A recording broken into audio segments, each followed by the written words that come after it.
world sucks.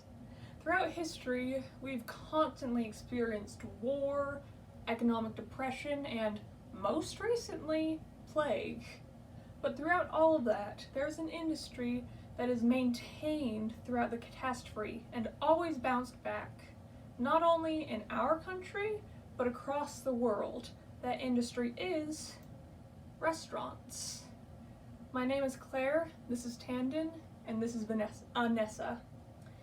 Today we'll be going through some of the basic processes of opening a restaurant, starting with conceptualization, and then moving to research and statistic gathering, finally ending with action through obtaining some of the necessary licenses to actually open a restaurant. Restaurants start with an idea.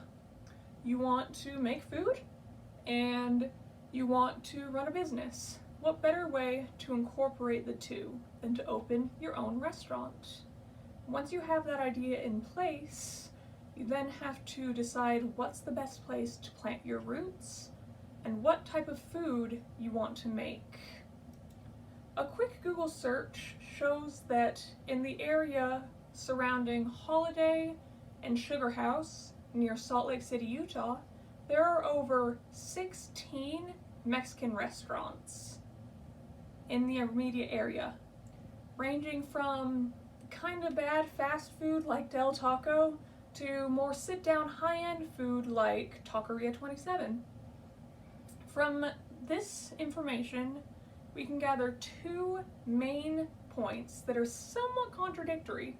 One, there's already a surplus of Mexican restaurants in this area, but point number two, the local community enjoys Mexican food so much that they are able to support this many competitors in a small area.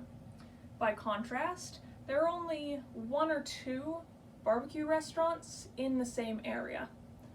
This tells you another two facts. First, that there would be considerably fewer competitors should you choose to use this type of food. But, again, number two, there's also considerably less information about the community's opinions of this food. Or, you could always go with the last option, opening something completely unfamiliar, such as Ethiopian food, which is not sold anywhere in the same area as the previous two restaurants.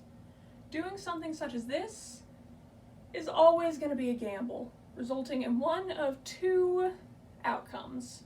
One, you succeed with little to no competition in this particular cuisine, and you have a very adventurous community. Or you fail with a community that is unaccepting and does not like change. One of the ways that you can best learn what is most likely to succeed in your particular place of business is crowdsourcing. Emails and surveys are a very good way of involving the community in your decision-making process. Not only does this give you a good idea of what is most likely to succeed, but it also makes the community aware of you, and by extension, increases the chance of support and success when you eventually do open your restaurant. Now that you have some of the basics of where you want to be and what you want to make, either familiar food or unfamiliar food, depending on where you do lie your roots, we're going to be talking about some of the information. You should then gather information about the restaurant industry so that you know exactly what you're getting into and the most effective ways to succeed.